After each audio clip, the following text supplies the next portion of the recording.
I never thought I'd find myself in this situation. My name is Jake, and I've been married to Melissa for 6 years. We met in college, both bright-eyed and naive, believing we'd conquer the world together. I was a finance major, she was in marketing. We complemented each other perfectly, or so I thought. In the beginning, life was great. We shared dreams, laughter, and yes, even the mundane. But as time passed, something felt off. I started noticing changes in her behavior. She would come home late from work more often than not, claiming that her team had to stay late for important projects. I tried to be understanding, but I couldn't shake the feeling that something was amiss. The late nights turned into weekends filled with work events, and her phone became a fortress, rarely leaving her side. If I tried to glance at it, she'd snap at me. "Why do you need to see my messages? Trust me." At first, I brushed it all off. I wanted to believe she was just career-driven, dedicated to her job. But then came the little things. The new perfume she started wearing, the way she'd often mention her work husband, a guy named Tom. She joked about him so often that it began to grate on my nerves. It wasn't just a passing mention. It was almost like she was trying to normalize the idea. "Oh, Tom and I were just discussing the project." Or, "Tom thinks I should wear that dress for the presentation." I'd laugh it off, but in the back of my mind, a storm was brewing. The tipping point came one Friday evening when I decided to surprise her with dinner. I took the time to make her favorite dish, set the table, and even bought a bottle of wine. I was looking forward to a romantic evening, maybe even rekindling some of the old flames that had dimmed over the years. As I set everything up, my phone buzzed with a notification. It was an email alert from our shared bank account. I opened it without thinking. What I found shook me to the core: a series of transactions at a hotel downtown. I stared at my phone, my heart racing. I scrolled through the details, each charge a dagger piercing my gut. The dates matched perfectly with when she'd claimed to be working late. The thought of her in a hotel room with Tom made my stomach churn. I felt an avalanche of emotions crashing down: anger, betrayal, disbelief. When Melissa walked through the door 2 hours later with a smile plastered on her face, I was ready for confrontation. The dinner I'd prepared felt cold and lifeless, much like my heart at that moment. "Hey, babe, sorry I'm late. Work was a nightmare," she said cheerfully, but my mood had shifted dramatically. I couldn't hold it in any longer. "We need to talk." Her smile faltered, and for a split second I saw genuine fear in her eyes. I laid everything out: the receipts, the late nights, and most importantly, the mention of her work husband. She had no idea how much I had pieced together. Melissa's reaction was not what I expected. Instead of the guilt I hoped to see, she laughed. "Oh, come on, you really think I'd cheat on you? Tom is just a friend. We're working on a project." Her ease in addressing the situation made my blood boil. I wanted her to feel the weight of the betrayal. I wouldn't let her lie her way out of this. "A friend? You mean your work husband?" I shot back, my voice rising. She quickly resorted to denial, fabricating elaborate stories about how stressed she was and how Tom was just a supportive colleague. But I was done believing her. I felt like a fool, but I couldn't back down. I was enraged, and I refused to let her twist this into something it was. I wanted her to see that I had all the evidence right in front of me. Yet despite it all, a small part of me was still clinging to the hope that she'd come clean. As the confrontation escalated, I could see her facade cracking. The anger that had once fueled her defense was now replaced with guilt. But it didn't last long. "I can't believe you're accusing me of cheating. You're being ridiculous," she yelled, her voice rising in pitch, almost desperate. The whole scene was surreal. Two people who once shared everything were now battling over betrayal and lies. I was left standing there, heart in my throat, wrestling with the emotional aftermath. The woman I thought I knew was crumbling before my eyes, and yet I felt the difference between love and a partnership morphing into something unrecognizable. All I could think was how I felt like a complete fool, and the sting of her betrayal was just beginning to settle in. The next few hours were a blur. I just stood there, replaying the confrontation in my mind, shocked and heartbroken. How had I not seen it coming? I thought I knew her, but maybe I didn't know her at all. The idea of fighting for our marriage felt futile. In that moment, I realized I had to make a decision. What would become of this relationship? As the sun dipped below the horizon, casting a dim light over our living room, I felt utterly lost.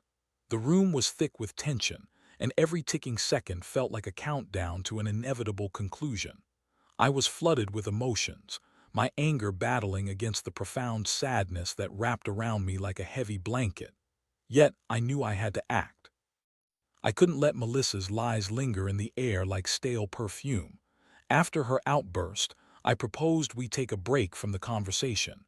I needed to collect my thoughts, and frankly, I didn't want her drama to overwhelm me any further. I told her I needed some space and went for a drive, leaving her behind in the fading light. The cool night air hit my face like a slap, and the biting wind felt refreshing against the turmoil inside me. I drove aimlessly, the streets of our suburban neighborhood blurring past. I called my best friend, Mark, whose advice I had always trusted. He listened patiently as I recounted the evening's events, from the shocking discoveries to the confrontation that followed. "Dude, you've got to take a step back. You can't let her manipulate you like this. If she's cheating, you deserve better," he said, his voice firm yet comforting. Those words resonated with me, igniting a flicker of resolve. I returned home hours later, the house now eerily quiet. Melissa was in the bedroom, probably sulking. I took a moment to gather my thoughts, packing back and forth in the living room. I needed a plan, a way to confront her that didn't leave me feeling like a defeated puppy. I decided it was time to gather more evidence to see just how deep her betrayal ran. I knew I had to be smart about this. The following days passed in a haze. I kept my distance from Melissa, maintaining a semblance of normalcy while my mind churned with questions and suspicions. My gut told me there was more to her affair than just late-night rendezvous with Tom. I began to snoop around, searching her things when she left for work. I dug through her bag, her desk drawers, and even her phone when she'd leave it unattended. Each time I unearthed some new piece of evidence, I felt my heart sink further. It was a Thursday when I stumbled upon her journal hidden in the back of her closet, sandwiched between old clothes she never wore. My hands trembled as I opened it, flipping through the pages filled with her neat handwriting. My breath caught in my throat when I read the entries, details of her work relationship with Tom, descriptions of secret meetings, and even mentions of how exciting it felt to be desired by someone else. It was a raw portrayal of her discontent with our marriage. I felt like I was reading a love letter, not just to Tom, but to the idea of escaping the mundane life we had built together. One entry stood out in particular. She had written about a trip they planned to take together to a conference in Miami. The thought of her laughing, flirting, and possibly sleeping with him made me sick to my stomach. Each word felt like a dagger, twisting and turning in my gut. I closed the journal, overwhelmed with the weight of my discovery. I decided it was time to confront her again. But this time I would be armed with the truth, and I wasn't going to let her lie her way through it. As I sat on the couch, waiting for her to come home that evening, a sense of calm washed over me. I felt like I was taking control of a narrative that had spiraled out of my reach. When she finally walked through the door, I could see instant fear in her eyes. "Jake, you look serious," she said, attempting a casual tone that fell flat. "What's going on?" I gestured for her to sit down. "We need to talk." I found something. I pulled the journal from behind my back, placing it on the coffee table between us like a bomb waiting to go off. Her face drained of color as she realized what it was. "You went through my things?" she asked, her voice trembling. "Don't play games, Melissa. This is about you, me, and Tom. You wrote it all down." I could feel the tension in the room escalate as she picked it up and began flipping through the pages. I watched her face twist with panic and then anger. "You shouldn't have gone through my stuff. This is private," she shouted, her facade cracking. "Private? You're writing about your affair and calling it private. You need to stop lying to me." My voice was steady, but inside I was raging. I had waited long enough for her to admit the truth, and now I had it right in front of me. "I wasn't cheating," she cried, clutching the journal to her chest. "You don't understand. I was just venting. It didn't mean anything. You think I'm going to believe that? You've been lying to my face for months. I want you to be honest with me for once. Was it just venting when you wrote about him taking you to that conference? Was that just venting?" I pressed, my anger bubbling to the surface. I didn't think you'd ever find out. She snapped back, her voice sharp. You've been so distant lately, I didn't even know how to talk to you anymore. My heart sank at her words. It was true that we hadn't been connecting the way we used to, but instead of addressing those issues, she chose to betray me. So this is how you chose to solve our problems, by running off with someone else. The conversation spiraled into chaos, each of us shouting over the other, and for the first time I felt a flicker of something unfamiliar, detachment. I could see Melissa's tears, but they didn't touch me the way they used to. I felt numb. I was standing at the edge of a precipice, knowing I had to decide whether to leap or turn back. As she continued to plead her case, I realized that my heart was no longer in this relationship. The emotional impact of her betrayal was finally hitting me, and with it came a sense of clarity. I had loved her deeply, but she had shattered that love into pieces. I could no longer pretend that we could go back to the way things were. I needed to make a choice about our future, and I had to do it soon. The argument raged on, a whirlwind of accusations and denials, but somewhere amidst the chaos, I felt a strange sense of calm. I had confronted Melissa, and I had the truth in my hands. The emotional turmoil had settled into a stark realization. The love I once had for her was being eclipsed by betrayal and resentment. I was exhausted, yet I knew I had to see this through. As the night wore on, her tears turned from desperation to frustration. She kept insisting that I was overreacting. You don't know what it's like to feel unappreciated. I just wanted someone who understood me. She shouted, her voice echoing through the living room. I couldn't believe the words coming out of her mouth. Did she really think I could justify her actions with excuses? Understand you. You think I didn't try. You think I wanted to drift apart. I shot back, my voice hoarse from yelling.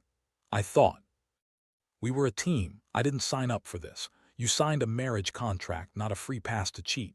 Melissa's face twisted in anger and guilt, but I could see the mask slipping. She was losing control, and I wasn't about to let her regain it.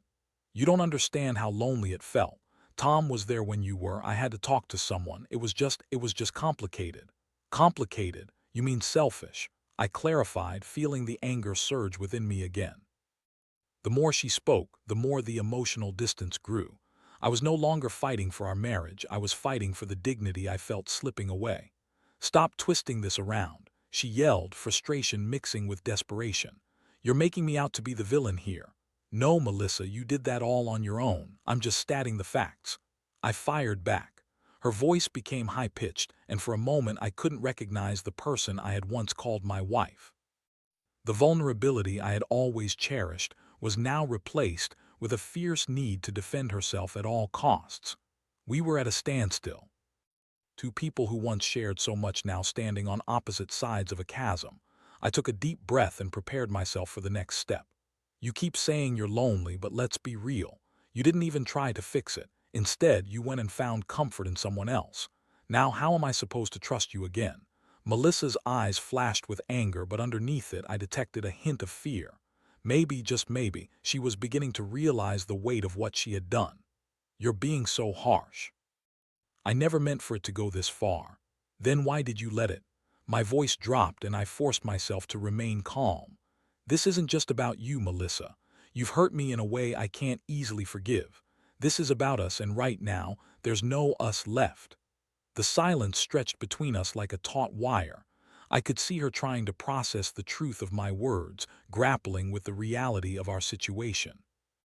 The realization that I was done fighting for her began to sink in, and with it came the clarity of my own feelings. I was tired of being the one who cared the most, the one who put in the effort while she sought validation elsewhere. After what felt like an eternity, I took a deep breath and said, I can't do this anymore. I won't be your fallback option when you feel lonely. I refuse to be treated like this. Her expression shifted from anger to shock, and suddenly the tears began to flow again. Jake, please, I can change. We can work this out, she begged, her voice trembling. I felt a pang of sympathy for the woman I once loved, but it quickly faded. No, Melissa. You had your chance and you threw it away. I can't trust you anymore. You've made your choice, and now I have to make mine. The conversation felt like it was spiraling to its inevitable conclusion. I had reached my breaking point. I couldn't keep pretending that everything would magically fix itself. The emotional toll of the past weeks weighed heavily on me, and I needed to prioritize my own well-being. I went on, I'm going to stay here until the end of the month, but after that I can't keep living like this. I need space, and I think we both know this isn't going to work. Her face fell, and I could see the panic building in her eyes. You're serious? You're really going to leave me? I nodded, feeling a strange sense of finality wash over me. Yes, I need to be true to myself. I can't be in a relationship where I'm constantly looking over my shoulder, wondering if you're with him or if you're lying to me. The silence that followed felt heavy. I could see the realization dawn on her, and it was clear that my words had struck a chord. This was the beginning of the end for us. I resolved to stick to my decision, even if it hurt. I had to focus on myself and my future, even if it meant stepping away from the life we had built together. Over the following days, I began to make arrangements for my move. I found a small apartment nearby and started packing my things. I felt a mix of emotions, relief, sadness, anger, but mostly I felt a growing sense of liberation. I was taking control of my life, and with that came a weight lifted from my shoulders. Melissa, on the other hand, seemed to spiral. She went through a phase of pleading, begging me to reconsider, often breaking down in tears. I could see she was genuinely scared of losing me, but it felt too late. The trust was shattered, and I couldn't ignore the fundamental changes in who we were as a couple. I still felt a flicker of love for her, but it was overshadowed by the betrayal. I had spent years investing in this relationship, and now I was watching it unravel. It was painful, but I knew deep down I was doing the right thing. As the move-in date approached, I prepared for the inevitable fallout. I was ready to face what lay ahead, determined to rebuild my life without her. But before I left the house for good, I knew I needed to have one final conversation, a moment where I could lay everything bare and ensure she understood that this was truly the end. I needed to say my piece and leave no room for misunderstanding. The thought of that final conversation loomed over me, and I steeled myself for what was to come. I would make sure she understood that the choices she made had consequences, and I was ready to close this chapter of my life for good. The day of my planned final conversation with Melissa arrived, and I felt a mix of dread and determination. I had spent the last few days packing up my belongings, meticulously sorting through years of shared memories. Every item I placed in boxes felt like a small farewell to the life we once had. I resigned myself to the fact that this was necessary for my own peace of mind, but the emotional weight of it all still bore down on me. As I stood in the living room, surrounded by half-empty boxes and the trappings of our life together, I could hear her moving around in the kitchen. She was making coffee, a ritual we had shared countless times. I felt a pang of nostalgia for the mornings when life felt simple. But the bitterness of betrayal had tainted those memories, and I reminded myself of why I was doing this. I could no longer remain tethered to someone who had broken my trust. I took a deep breath and walked into the kitchen. Melissa looked up, her eyes red from a mix of tears and sleepless nights. "Hey," she said quietly, attempting a smile that didn't quite reach her eyes. "I've been thinking maybe we could talk about this more. I really believe we can fix things." I shook my head, my heart heavy. "Melissa, we've talked about this enough. I need to be clear about where I stand. I'm leaving, and I want you to understand why." Her expression shifted from hope to despair, and I could see the walls she had built around her heart beginning to crumble. "But we've been together for so long. Can't we at least try? I didn't mean for any of this to happen." I couldn't help but feel a sense of compassion for her, but I had to stay firm. "You keep saying that, but the truth is, you chose to betray me. You made a conscious decision to share your life with someone else. I can't just pretend that didn't happen." The silence that followed was thick with tension. I could see the tears welling up in her eyes again, and it made my heart ache. I had spent years trying to be supportive and loving, and now we were standing on opposite ends of a ravine that felt too wide to bridge. "Look, I loved you, Melissa. I still do, but I can't erase the pain you caused. It's not just about you feeling lonely or neglected. It's about the choices we make and the consequences that come with them." She clenched her fists, frustration radiating off of her. "So you're just going to throw everything away? You're going to walk out on me like this?" "It's not just throwing things away, it's about self-preservation," I replied, trying to keep my voice steady. "I can't stay in a relationship where I don't feel valued or respected. I've given you chances to come clean and be honest. You chose to continue lying." I was scared. She shot back, her voice rising. "I didn't know how to handle all of this. You've changed so much over the years, I felt like I didn't know you anymore." I took a moment to process her words. "You're right. We have changed, but instead of addressing our issues together, you ran away. You sought comfort in someone else rather than facing the challenges we had. I can't ignore that." Melissa's shoulders slumped, and for the first time I saw a flicker of vulnerability. "What if I promised to try harder? What if I went to counseling? I'll do anything." I had heard that plea before, the desperation in her voice tugging at my heartstrings, but I had to remain resolute. "It's too late for promises, Melissa.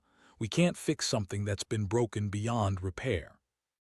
I can't be the one who picks up the pieces anymore. I need to focus on healing myself." I could see the realization settling in, and with it came a painful acceptance. "So this is it. You're really just going to leave?" "Yes," I confirmed softly, feeling the weight of the moment. "I need to move on. I deserve to be with someone who values me and respects our relationship.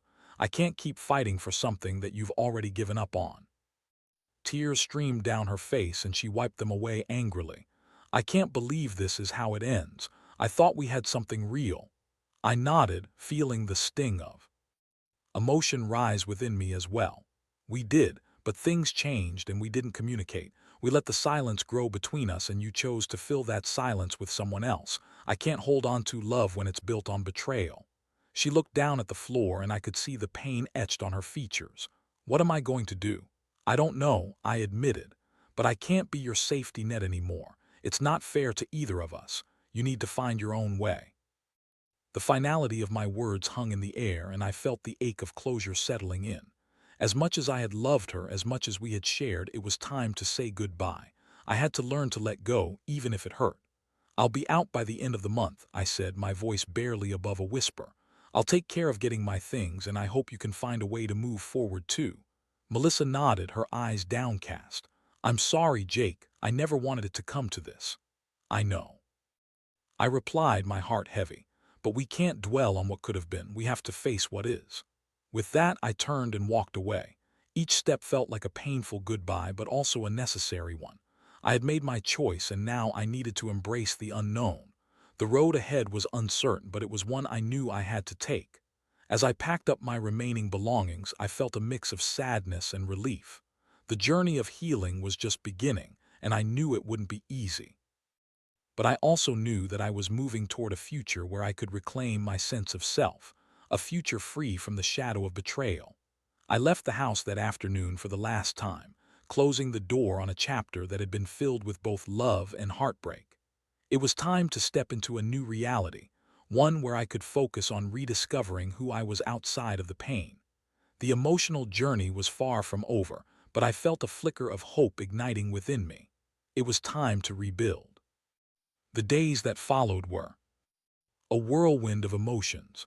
I moved into my new apartment, which was a stark contrast to the shared home I had left behind.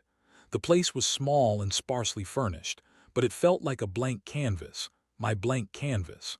I took my time unpacking, using the process as a way to clear my head and reflect on everything that had happened.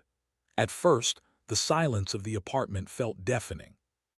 I was used to the background noise of a life shared with Melissa, the TV playing in the background, the sound of her laughter echoing through the halls, or even the mundane chatter about our day. Now it was just me. I found myself lingering on memories, some good, some painful, but ultimately they all reminded me of the life I was leaving behind. To combat the loneliness, I began to get out more. I reconnected with friends, spent time at the gym, and even took up a couple of new hobbies that I had set aside during my marriage. I started reading again, diving into self-help books that promoted healing and personal growth. I craved understanding. I wanted to know how to move forward without the baggage of betrayal weighing me down. One Thursday evening, I went out for drinks with Mark, my best friend. He had been a rock throughout this entire ordeal, and I knew he would help me gain perspective. We sat at a small bar downtown, the atmosphere buzzing with laughter and conversation. As I sipped my drink, I could feel the tension in my shoulders slowly dissipate. "Man, it's good to see you smiling again," Mark said, raising his glass. "To new beginnings." I clinked my glass against his, feeling a sense of camaraderie. "To new beginnings," I echoed, a genuine smile breaking across my face. "I still feel like I'm navigating through a minefield, but at least I'm not looking over my shoulder anymore." "Exactly. You're free now," he encouraged. "You deserve to focus on yourself. It's a fresh start." As the night wore on, we talked about everything under the sun: movies, music, life goals. I felt lighter, as if sharing my thoughts with Mark lifted a weight I hadn't realized I was carrying. It felt so liberating to talk about my dreams without the shadow of my past looming over me. Eventually, the conversation shifted toward dating. "You know when you're ready to get back out there. There are plenty of great people to meet," Mark said casually. "You could always try online dating or hit up some local social events." I nodded, considering the idea. "I don't know, man, it feels so soon. I'm still processing everything, you know." "Of course, but you can't let this experience define you. You were a great partner, and there are people out there who would appreciate that." His words resonated with me. Maybe one day I would feel ready to explore that side of life again. For now, I needed to focus on healing and rediscovering who I was outside of a relationship. As the weeks rolled by, I continued to find my footing. I started a new routine at the gym, focusing on my physical health as a way to channel my emotions. I found solace in the weights, pushing my body to its limits. It was empowering, a reminder that I was in control of my own life. I also joined a local hiking group, which allowed me to connect with others who shared similar interests. I met new friends along the way, people who were supportive and encouraging. They reminded me that life was still filled with possibilities, even if my heart still carried a few scars. I found comfort in their company, and slowly but surely I began to feel like myself again. In late March, about 2 months after moving out, I received a text from Melissa. It was unexpected and jolted me out of my newfound routine. She wrote, "Can we talk? I really want to explain some things." My heart raced at her message. Part of me wanted to ignore it altogether, to keep moving forward without looking back. But another part of me was curious. Would she take responsibility for her actions, or was this just another last-ditch effort to manipulate me? After some deliberation, I decided to meet with her. I needed closure, and maybe this conversation would provide the clarity I had been seeking. We agreed to meet at a coffee shop halfway between our new lives, a neutral ground where we could both speak freely. As I walked into the cafe, I felt a mix of apprehension and anticipation. I spotted her sitting at a table near the window, looking somewhat nervous. She had changed. Her hairstyle, a subtle symbolic shift that made her look different. I approached her and she looked up, her expression a mixture of hope and uncertainty. "Hey," I said, taking a seat across from her. "Hey," she replied, her voice somewhat shaky. "Thanks for meeting me." I nodded, unsure of where to begin. "So, what did you want to talk about?" She took a deep breath, and I could see the struggle on her face as she looked for the right words. "I've had a lot of time to think since you left. I've been in therapy, and I realize how my actions have hurt you and how wrong I was. I took you for granted, Jake." I listened intently, unsure of how to react. This was the accountability I had longed for, but I had to remain cautious. "And," I prompted, encouraging her to continue, "and I'm sorry for everything. I never intended to hurt you, and I see now that I should have communicated better rather than running off to Tom." Her apology felt genuine, and I could see the emotional weight of it on her face. But there was still a part of me that hesitated. "It's good that you're in therapy and recognizing your mistakes, but I have to be honest with you. It's hard for me to move past everything that happened." "I understand," she said quickly, her eyes pleading. "But I want to make things right, even if it's just for my own peace of mind. I don't want to walk away thinking that our time together was all for nothing." I took a moment to gather my thoughts, grappling with the complexity of the situation. "You were my best friend, Melissa. We shared so much, but you made choices that shattered our trust. I can't just erase that pain. I know, and I wouldn't expect you to. I just wanted you to know how deeply I regret it. I wish I could change what happened, but I can't," she admitted, her eyes glistening with tears. "I hope you find happiness wherever that may lead you." Her words hung in the air, and I felt a rush of emotions, sadness, anger, but also a sense of closure. "Thank you," I replied softly. "I hope you find peace too, but I need to keep moving forward." We exchanged a few more words, reminiscing about our good times, but it was clear that we were no longer the people we had once been. There was an understanding that this chapter was officially closed.